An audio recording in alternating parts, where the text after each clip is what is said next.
You're scrolling through real estate listings at midnight, and every single house that doesn't look like it's about to collapse costs $500,000. The kitchen has laminate countertops from 2003. The carpet is beige. There's fake wood paneling in the basement, and the listing agent has the audacity to call it a starter home. Meanwhile, you're sitting there doing mental math on your salary, wondering if you've somehow missed a massive promotion or if the entire housing market has collectively lost its mind. Spoiler alert, it's not you, it's the math, and the math is absolutely brutal. My name is Nick, and today we're going to do something that real estate agents hate. We're going to calculate who can actually afford a $500,000 house in 2026. Not who the bank will give a loan to, but who can legitimately afford it without turning their life into a financial stress simulator.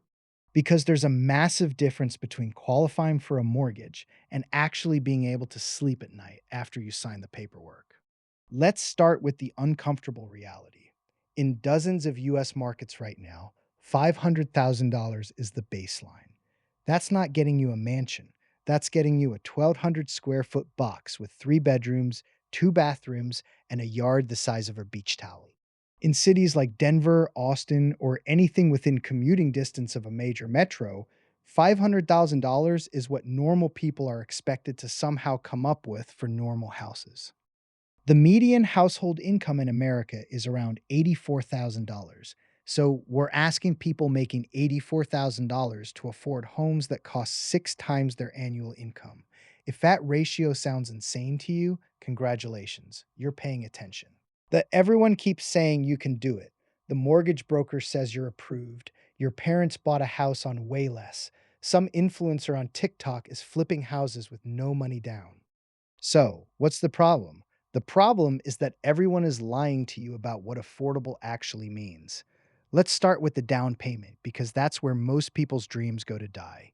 The old rule was 20% down on a $500,000 house. That's $100,000 cash. Let me say that again, $100,000. The median savings account in America has around $8,000 in it. So you're not just a little short, you're $92,000 short. And before you say you'll just save it, let's do that math too. If you're making $84,000 a year and somehow manage to save 10% of your gross income, which almost nobody does, you're saving $8,400 per year. At that rate, it'll take you 12 years to save the down payment, assuming housing prices don't go up, which they absolutely will, okay? So you skip the 20% down payment. It's like you put down 5% or 10% instead, which is what most people actually do. Congratulations. You just unlocked a new expense called PMI, private mortgage insurance. This is the fee you pay every single month for the crime of not being wealthy enough to put 20% down.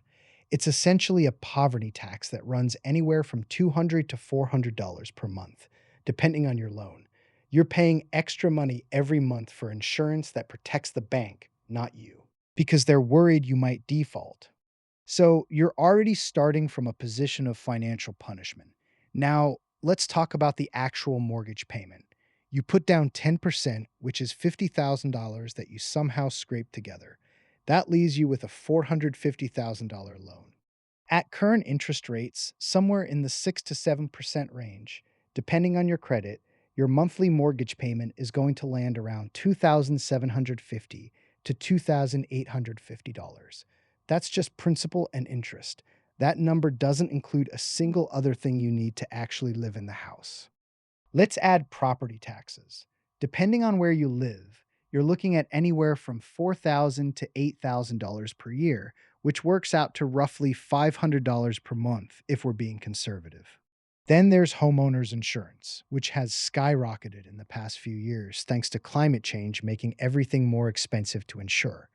You're looking at another $250 to $350 per month, depending on your location and whether your house is in a flood zone, fire zone, or tornado alley. Then there's maintenance, the thing everyone forgets about until the water heater explodes at 11 p.m. on a Sunday. The general rule is to budget 1% of your home's value per year for maintenance and repairs. On a $500,000 house, that's $5,000 annually, or about $417 per month.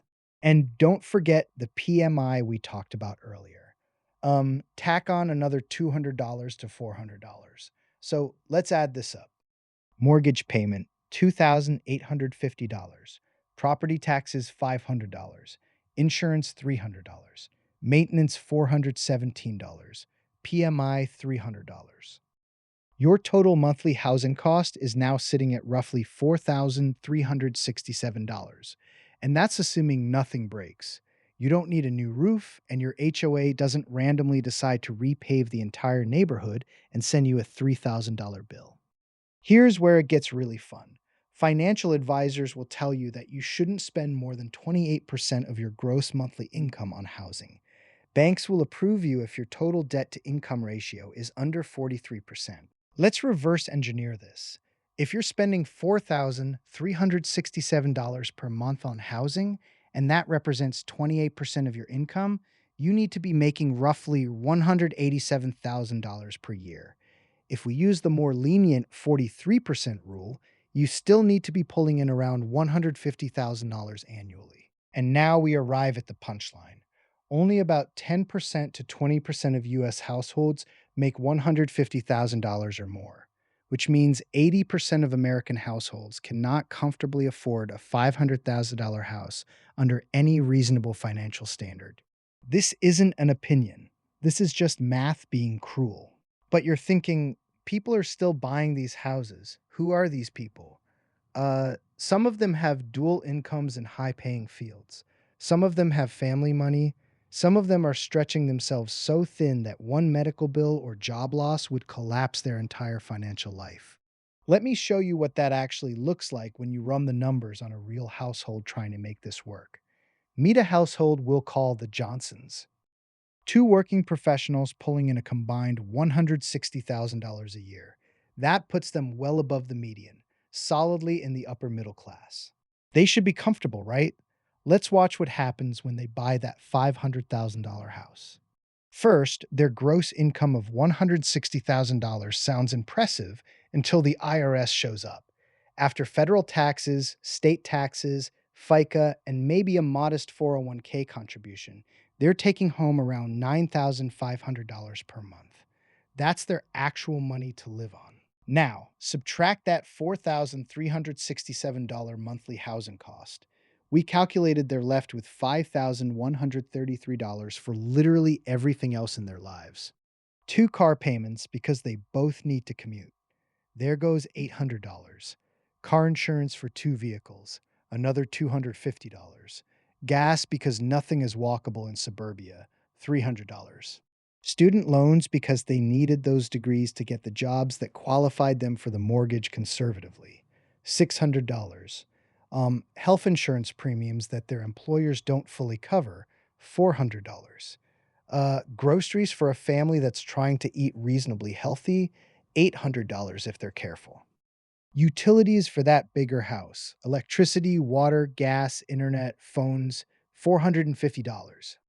We're now at $1,533 remaining, and we haven't touched clothing, entertainment, kids' activities, car repairs, medical copays, or the psychological need to occasionally leave the house and pretend you have a life.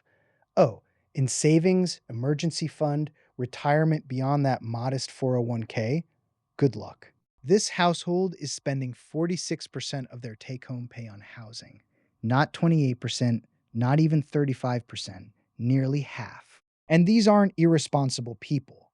They're not buying jet skis or taking European vacations. They're just trying to live in a house that the market tells them is normal. Here's what that actually feels like day to day. It feels like checking your bank account before buying groceries.